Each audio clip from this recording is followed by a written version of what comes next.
Hello, this is Jeff from Source Audio, and today we're going to take a quick tour of the Neuro Desktop Editor and learn how you can use it to create highly customized presets for the Nemesis Delay.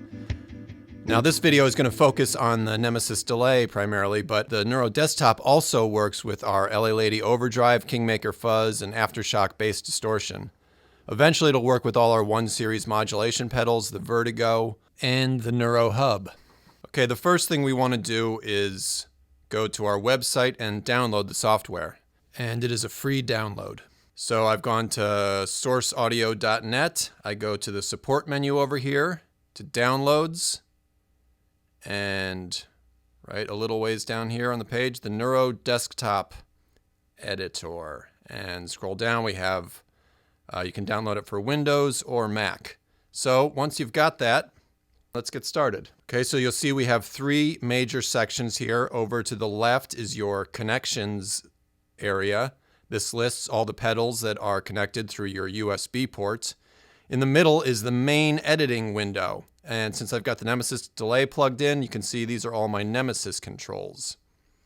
And over here to the right is my presets window. And this lists all the different presets in the editor, and this is where I import, export, save, and name all my presets. Okay, starting over here in the connections window, you'll see I've got my Nemesis Delay connected, and to do that you just need to plug a USB cable, a Type A male to Mini Type B male cable, and you plug the mini end into the top of the Nemesis and the large end into your computer. So in this Nemesis Delay box, we've got 3 smaller boxes. This little arrow icon over here, this is where you get updates for your pedals. You can see an update is not needed. If I needed an update for the Nemesis, it would instruct me what to do, but I'm going to hit no. The next box with the gear icon opens up my Nemesis hardware settings. Now all of these settings are global, and there are a lot of cool options in here. Now this drop-down menu selects your bypass mode. You see you can choose from true bypass or active analog buffered bypass. Down here, if you're using a MIDI controller, you can select what MIDI channel you want your Nemesis to be on. You got 1 through 16. Right here, our little control input. If you want to use this as an external switch, you just hit that. Preset extension mode. Now the Nemesis comes with 4 presets by default, accessible right within the pedal. But if you want to add 4 more presets, you just hit that box, and then you have 8 presets accessible within the pedal. Of course, the Nemesis works with MIDI control, so there are potentially 128 presets available in there, and we can talk more about that later. Right here, this little box is for delay trails mode, and that just, if you bypass the pedal and there are still some repeats ringing out, they will die out naturally rather than just cutting them off all of a sudden. Okay, moving down, you can see we've got a couple other options in here.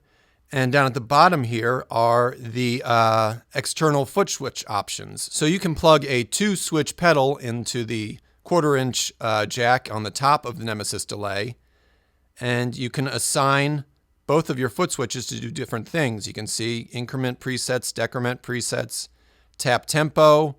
There's a hold function, which is kind of like creates this little loop. It's kind of a freeze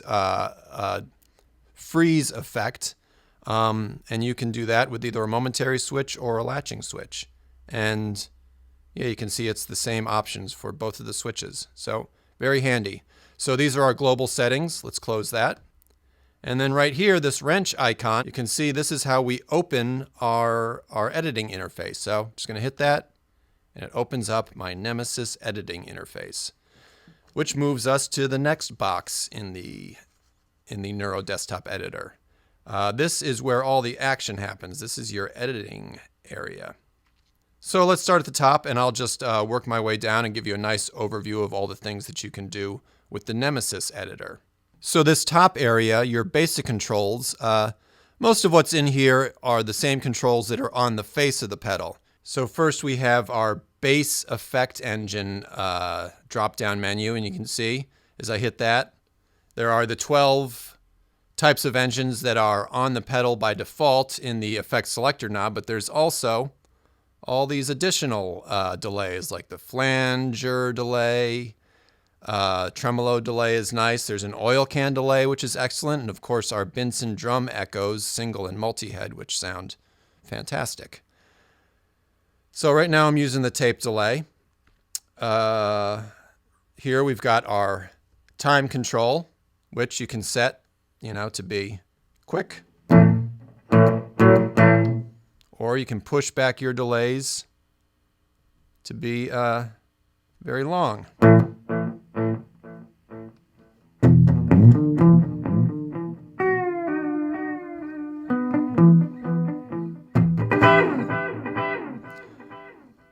All right, and one of the cool things about this is so you can use the knob on its own, or you can punch in manually milliseconds or BPM. So let's punch in 100 BPM, and you can see the milliseconds also adjust. So this is very nice if you want to be super specific with the timing of your repeats. Over here is my time knob for tap 2. Basically, tap 2 is a subdivision of tap 1. For all the non-rhythmic delays, you don't really need to worry about tap 2 unless you're using the pedal in stereo. So we are using it in stereo, so you will see that when the control is at 12 o'clock and you've got the beat division's toggle switch set to quarter notes, you're basically just hearing nice, even eighth notes. However, if you want to go to the tap 2 time ratio drop-down menu, you can select the ratio, and now you will hear the rhythm change as I make different selections. So I'm going to select 3/4, which if tap 1 is a half note, tap 2 will be the dotted quarter before that. So it will sound kind of gallopy.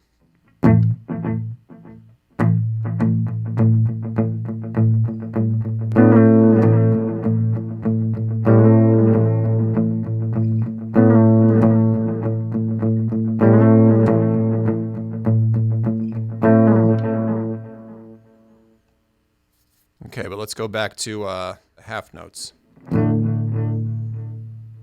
Over here is the feedback knob. This controls how long the repeats circulate.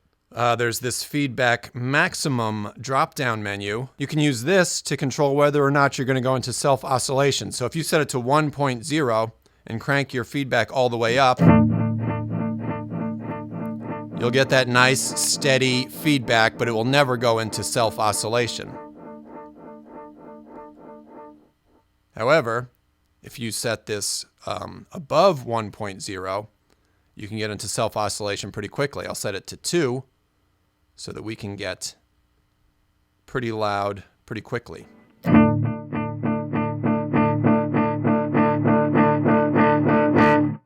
we go. Let me set it back to 1.0.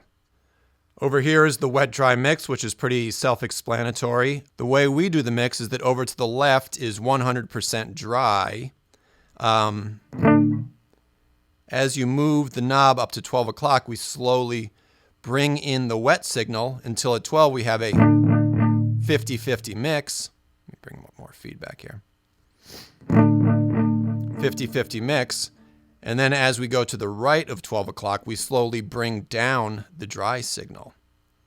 And the cool thing is you can compensate for this with the output level control over here. But you'll hear now my wet signal is much louder, and I can actually go all the way up. And that's 100% wet. But let's bring it back down to a normal level. There we are. Now you can also change the curve of the mix knob by going to the hardware options. Let's just go back here. And there's this use alternate mix knob shape. And that basically just moves the 50-50 point to around 3 o'clock on your knob, between 2 and 3 o'clock. So that just gives you a little bit more definition between 100% dry and a 50-50 wet-dry mix. Over here we have the phase inversion buttons for tap 1 and tap 2. Like it says, they will invert the phase on the repeats. To my ear, this kind of takes a little bit of the edge off of the repeats, just kind of dulls them a little bit. And this is nice if you want the repeats to stay a little more out of the way of your dry signal. So here it is, uninverted. Let's invert it.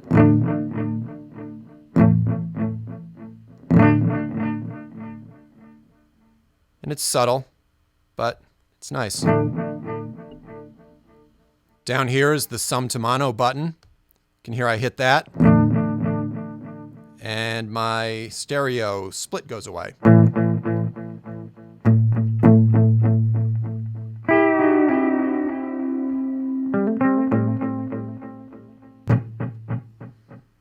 Let's put it back on. I like the split. Modulation, depth, and rate. Now there's a little bit of a pitch modulation that happens. And if I want to, I can really crank that up and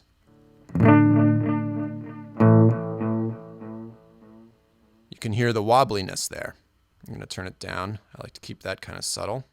Over here is the intensity knob. For most engines, this acts like a tone control of sorts, but for some engines, it controls a different set of parameters. Like in the shifter engine, it controls the pitch intervals of the repeats. Or for the rhythmic delay, it will change the rhythmic patterns. And here's a very cool thing about the editor. If you don't really care about your modulation depth or modulation rate, or you set it for one particular setting and then you just want to leave it, you can also assign these knobs to different functions. So the modulation depth knob you can assign to time modulation, filter modulation, tremolo depth. Intensity knob down here, there's a bunch of different things that you can assign it to. And if you just hit that, then, if you're at a gig, your intensity knob will control a different function for that particular preset, and you can change it per preset. Down here, this lock to delay button, this is nice. If, for example, you're using a sweeper delay, you can hear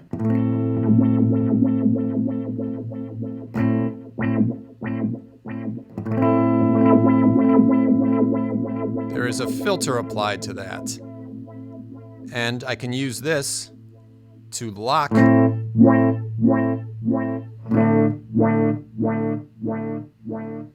the lock to delay will lock the filter modulation to the delay.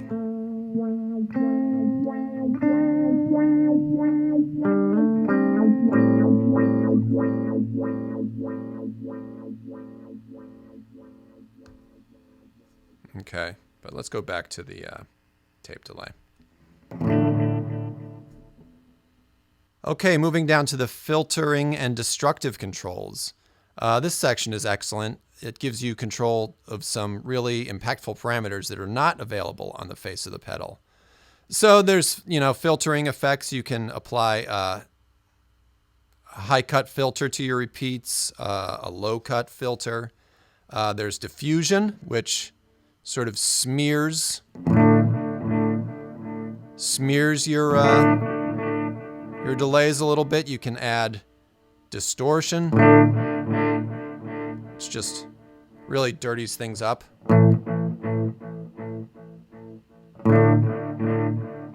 Over here is sample rate reduction, which is a cool effect, kind of big with electronic dance music folks, but really fun on guitar too. So it does what it says. It reduces the sample rate and gets real robotic sounding. Sounds a bit like a bit crusher.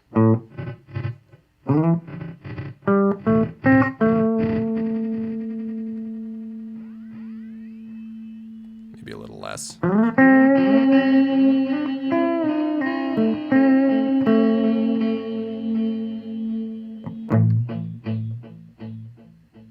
Okay, and moving down to the wow and Flutter section, here you can give your delays a vintage tape delay feel, basically recreating some of the idiosyncrasies of, well, most notably the echoplex.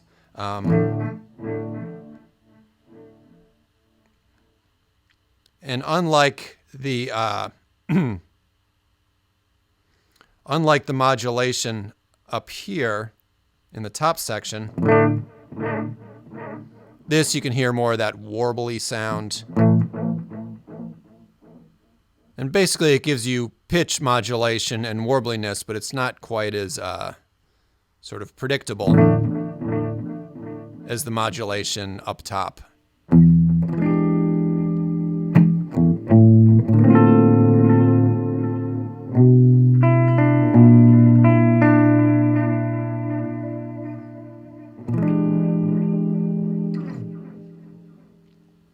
like that a lot. But let's turn it down. Over here you have some controls for sweeping filters, and you can actually apply sweeping filters to any of the engines, which can be an interesting effect. Very nice. And moving down here, you've got your tap levels and panning. I can control, you know, how wide the spread is, so let's sort of make it not quite as wide.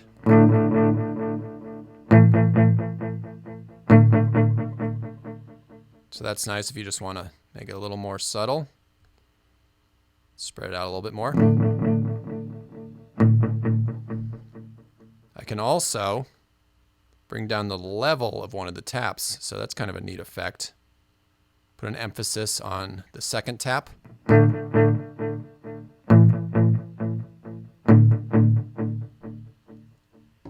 Over here are my routing options. Now the Nemesis will auto-detect what cables you've got plugged in and set it up accordingly, but there are also some alternate routing options. You know, you can put the delays just on one side of your stereo split and the other side is just the dry signal. You can also use the stereo inputs and outputs to create an external loop. So you can put additional effects in the loop and you can post those either within the feedback loop or pre-effect. So that's nice. Okay, and moving down to the pitch shifting interval drop-down menu. This is where you change the pitch interval on pitch shifting engines like reverse, helix, and most notably the shifter engine. The intensity knob on the shifter engine gives you access to common intervals like octave down, octave up, major, minor thirds, fourths, and fifths. But with this menu, you can grab any interval you want. So, and it's pretty massive. And, you know, you can go additional octaves like, you know, an octave plus a fifth. So it's pretty sweeping. So, for example, if I pull up my shifter engine, so that's an octave down.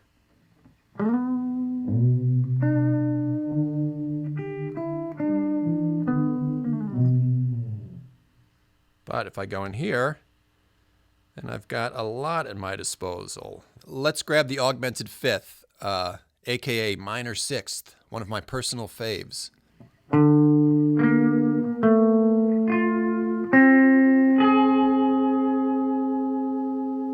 Ooh, nasty interval. Let's speed it up a little bit.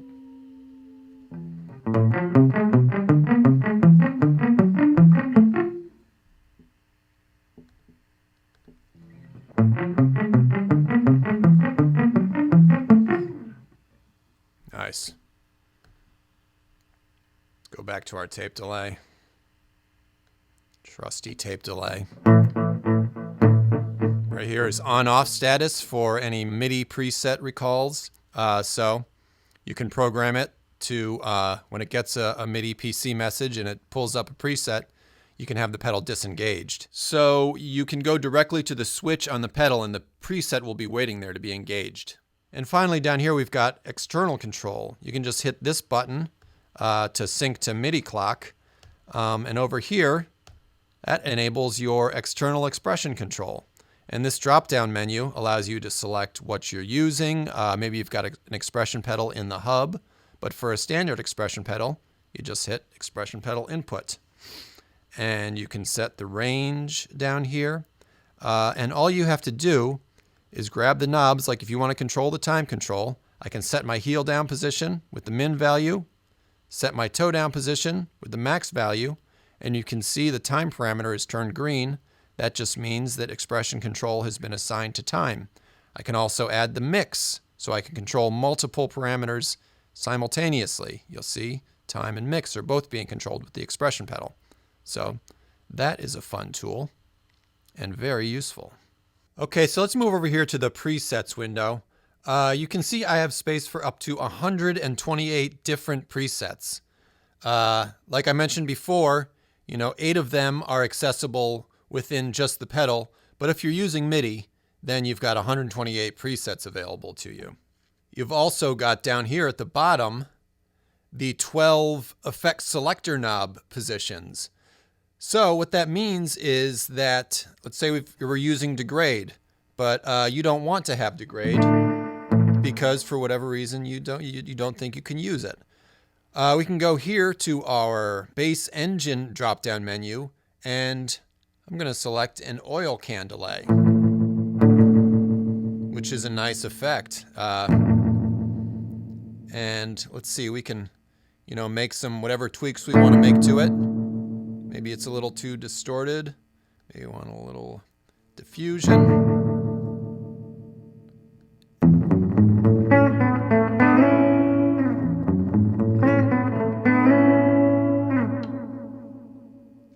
Okay, so let's say I want to save that oil can engine to my effect selector knob. I can just go to Save As. Let's call it oil can. And let's move all the way down here to degrade, select degrade, and then I just hit save. I don't actually want to do it, so I'm not going to, but I could. But let's just hit cancel. Let's go through these buttons up top.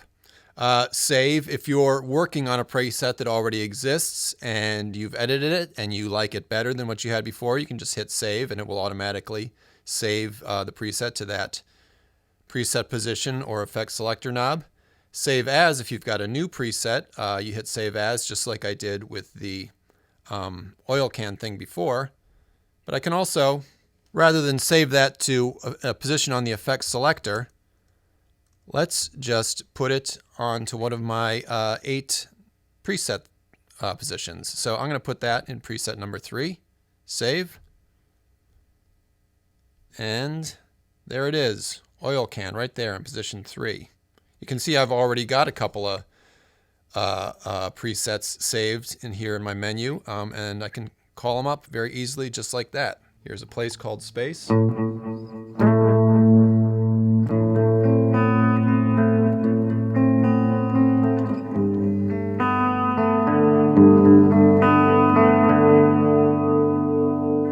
I can also import and export presets I created. So let's import a preset. I created something with the Neuro mobile app, and I emailed it to myself, and I saved it in this special folder called Nemesis Presets. It's my Benson chorus sound. So let's get that. And it's basically just a chorus sound I created with the Benson engine.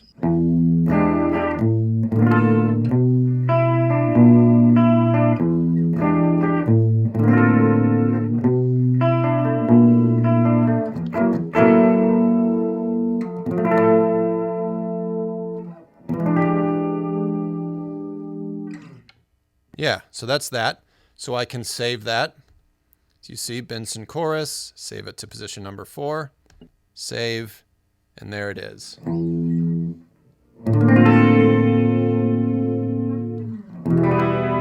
Very nice. Also, if you want to hear presets that other Nemesis owners have created, you can head over to the Neuro Collective page on our website. That's sourceaudio.net. Go to Community in the top menu and then Neuro Collective in the drop-down. Here you can search for and download presets created by other folks in the Neuro community.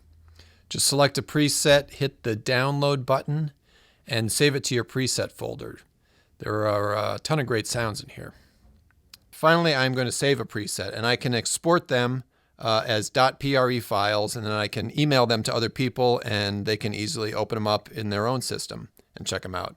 So to do that, I'm going to export a place called space. I just select it, open it up here, hit this export button up here, and then I can name it and select where it's going to go. Down here, Nemesis Presets, save. So Nemesis Presets is where I have all my files stored. If I go there, there it is, a place called space. Also, if I want to move one of my presets to the Neuro mobile app, I can email it to myself, open the email on my phone, hit the preset attachment, and then open it with the Neuro mobile app. It's pretty easy. So that is the Neuro Desktop Editor. For more information, go to our website, sourceaudio.net, and look for more updates to the desktop in the future. Have a good day.